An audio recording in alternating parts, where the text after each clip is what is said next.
नमस्ते। मैं हूं ललिता और एक्सेल के आज की क्लास में आप सभी का स्वागत है।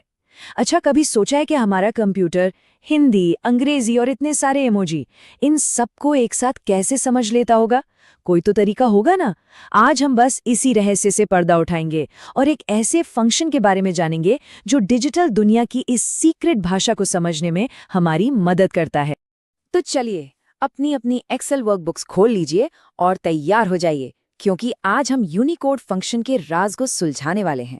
अब ये नाम सुनकर थोड़ा टेक्निकल लग सकता है, पर मेरा यकीन मानिए ये बहुत ही ज्यादा आसान और काम की चीज है। जरा स्क्रीन पर इन चारों को देखिए। एक अंग्रेजी का अक्षर ए है, एक हिंदी का क, एक करेंसी का सिंबल यूरो और हाँ, हम सबका पसंदीदा एक स्माइली इमोजी। अब पहली नजर में तो ये चारों बिल्कुल अलग अलग लगते हैं ना, लेकिन क्या आप जानते हैं कि इन सब में एक चीज कॉमन है। इन सभी की ना एक सीक्रेट डिजिटल पहचान है, एक यूनिक नंबर जो कंप्यूटर को बताता है कि ये असल में है क्या। और आज हम उसी पहचान को ढूंढना सीखेंगे। तो चलिए एक नजर डालते हैं कि आज की क्लास में हम क्या क्या करने वाले हैं।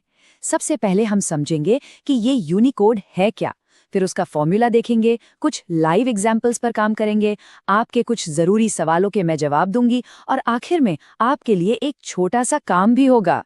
तो सबसे पहला सवाल, ये यूनिकोड आखिर है क्या भला?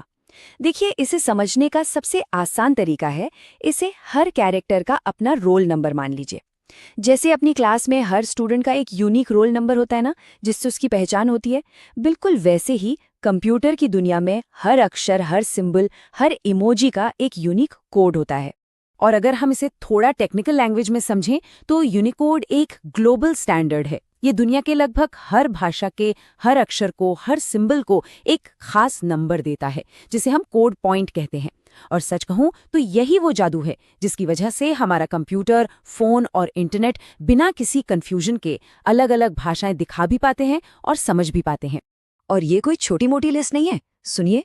यूनिकोड में 1,40,000 से भी ज्यादा कैरेक्टर्स, सिंबल्स और इमोजीज शामिल हैं। जरा सोचिए, हिंदी, अंग्रेजी, जापानी से लेकर पुरानी से पुरानी भाषाओं के अक्षर तक सब कुछ इसमें शामिल है। ठीक है, थ्योरी तो बहुत हो गई। अब आते हैं असली मुद्दे पर, यानी प्रैक्टिकल पर। एक्सेल में किसी भी अक्षर का ये यूनिक रोल नंबर या कोड हम पता कैसे करें? तो इसके लिए ना एक बहुत ही सीधा साधा सिंपल सा फॉर्मूला है।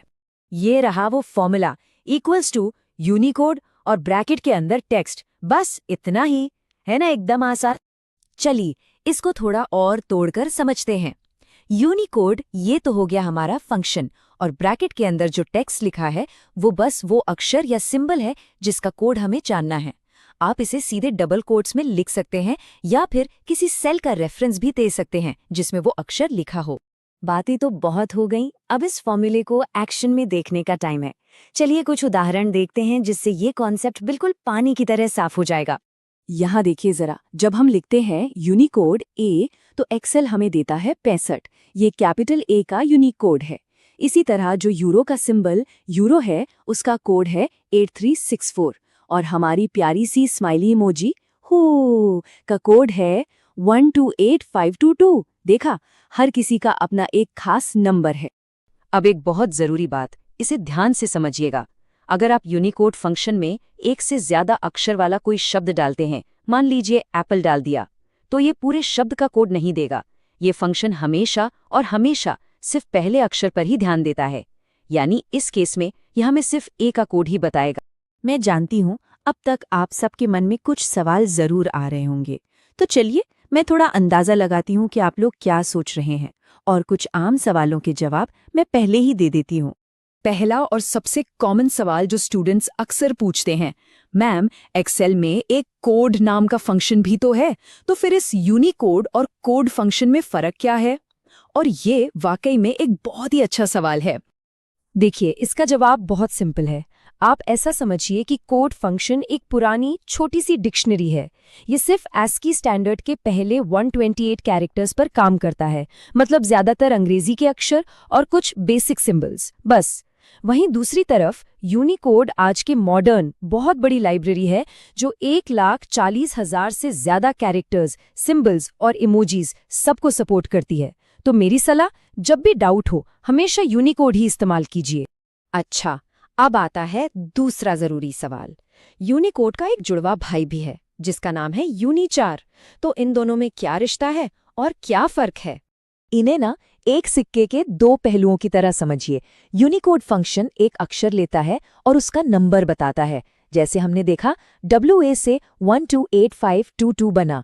और यूनिचार ठीक इसका उल्टा काम करता है, ये नंबर लेता है और बताता है कि भाई उस नंबर का अक्षर कौन सा है, यानी ये 128522 से वापस WA बना देता है।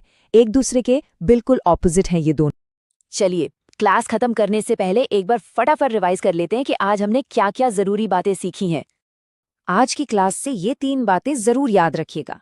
पहली, यूनिकोड हर अक्षर और सिंबल का एक यूनिवर्सल पहचान नंबर है, यानी उसका रोल नंबर। दूसरी, एक्सेल में इक्वल्स टू यूनिकोड टेक्स्ट, इस फॉर्मूले से हम ये नंबर आसानी से पता कर सकते हैं। और तीसरी और सबसे जरूरी बात, ये फंक्शन हमेशा सिर्फ पहले कैरेक्टर का ही कोड बताता है, पूरे शब्द का नहीं। और अब आप सबके लिए एक मजेदार होमवर्क। आपका जो भी फेवरेट इमोजी है, चाहे वो हंसने वाला हो या दिल वाला, आज ही एक्सेल खोलिए और यूनिकोड फंक्शन का इस्तेमाल करके उसका सीक्रेट कोड पता कीजिए और देखिए क्या नंबर आता है। चलिए, अगली क्लास में मिलते हैं।